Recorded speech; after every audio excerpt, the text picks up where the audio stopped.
A hitman is lining up his shot when a woman steps right into his scope. He quickly shifts back to the target, but he can't help stealing another glance at her. He snaps out of it, steadies himself, and checks his watch. Heart rate 65. That's his sweet spot. Carl locks in, ready for a clean kill.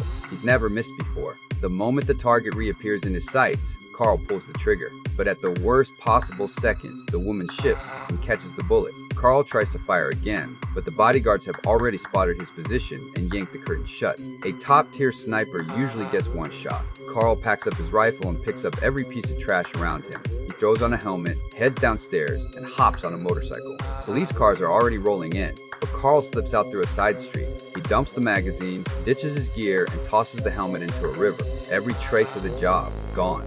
He ducks into a convenience store bathroom, strips down, scrubs his body clean, and even shaves. On his way out, he douses himself in cologne. Only then does he step outside and flag down a cab. Carl heads straight for the airport. Before going in, he wipes the prints off his pistol and drops it in a trash can.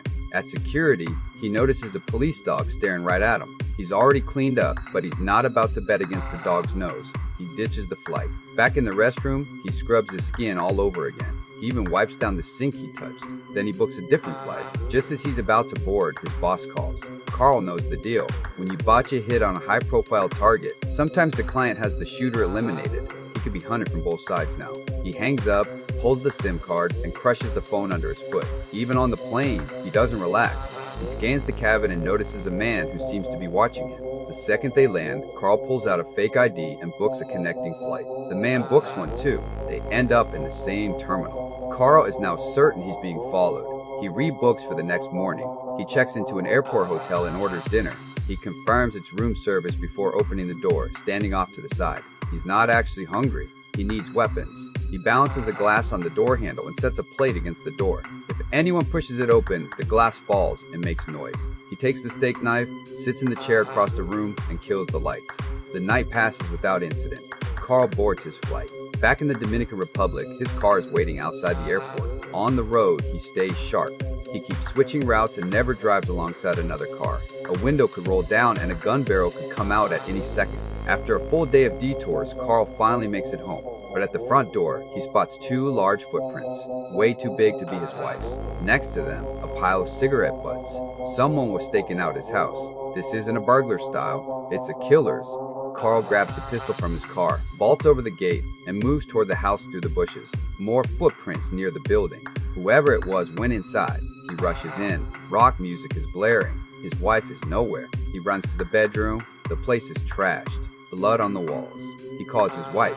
She's in the hospital, badly hurt. While she was home alone, a man and a woman broke in and attacked her. His brother-in-law tells Carl the two intruders demanded to know where Carl was. Then they left in a green taxi. Carl immediately transfers his wife to a private hospital. Back home, he opens his hidden safe. As an elite hitman, he keeps emergency gear stashed everywhere. He grabs his weapons, throws on a tourist outfit, and hits the streets looking for that green taxi. He finds one but doesn't get out. He just writes down the company name. That night, he shows up at the dispatch office pretending he has an urgent matter. Then he steps back and raises his pistol. The manager opens the door and gets shot on the spot. Carl goes through the trip logs. One cab visited his neighborhood 2 days ago. He traces the vehicle to its driver. He now has everything he needs. But to cover his tracks, he trashes the office and scatters some cash around, making it look like a robbery. Then he leaves. The next day, Carl parks on the street and waits for the driver to show up for work. A man catches his eye. After confirming the ID, Carl plays tourist and hails the cab. Then the driver finds himself staring down a gun barrel. He hands over his wallet. Carl takes it and casually asks about a big fare from 3 days ago. It clicks. The driver picked up a man and a woman from the airport and dropped them at a house in the suburbs. The man told him to wait. An hour later, they came back out. The man had blood all over his legs. Carl directs the driver to an abandoned factory. The driver begs to be let go.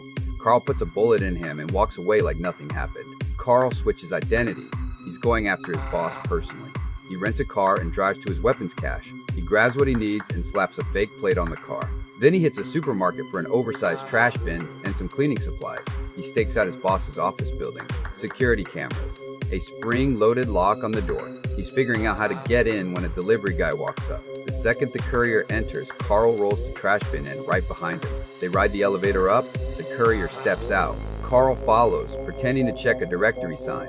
What he's really doing is counting how long the door takes to close. The door shuts. He moves in and confirms his target is inside. When the courier comes back out, Carl ducks his head and pretends to drink water. A split second before the door closes, he jams his foot in the gap. He eyes his prey, pulls out his tools, and kicks the door open with his gun raised. The woman inside freezes. She never expected Carl to show up. He takes her laptop and phone, but she's not the target. She's just a secretary. A knock at the inner door. The secretary leads Carl in. The boss sees the gun and panics. He can't figure out why Carl would blow his own cover to come here. Carl pulls out zip ties and has the secretary restrain the boss. Then he orders her into the bathroom to tie her own hands and keep quiet. The boss tells Carl it doesn't matter who's behind it. Carl failed the job. There are always consequences. It's just good customer service. Carl isn't interested in the speech. He fires 3 nails into the computer. It's destroyed on the spot. The boss still tries to talk him down. Carl only wants one thing. Who went after his wife? The boss claims all his backups were on that computer. Now that it's wrecked, there's nothing he can do. Carl knows he's lying. When the boss won't talk, Carl puts 3 nails into him. He promises to call for help if the boss gives up the truth. Even on the edge of death, the boss won't crack. He desperately reaches for his phone but collapses on the floor. Carl grabs a newspaper and slides it under the body to keep blood off the ground, but he miscalculated. The boss dies fast. No other choice. Carl wheels in the trash bin he prepared and starts packing the body. Before he leaves, there's one more person to deal with. The secretary says she knows who the killers are. She begs Carl to spare her. Since she's still useful, he agrees. She steps out, sees the body, and faints on the spot. Carl doesn't bother with her. He bags the corpse, loads it into the bin, cleans the scene, seals the lid, and gets out. At the secretary's apartment, Carl finds a contract for the hit on him. 2 phone numbers on the back. The account holders are the 2 people who attacked his wife. Another document reveals the client, his boss's superior. Carl has what he came for. The secretary thinks she's in the clear, but on the way down the stairs, Carl snaps her neck in one swift motion. It looks like she tripped and fell. Clean, he hauls the boss's body to his warehouse. It goes into a barrel of acid and then into the ocean. Carl scrubs the car from top to bottom, swaps the plates, and hits the road, hunting the people who came after his family.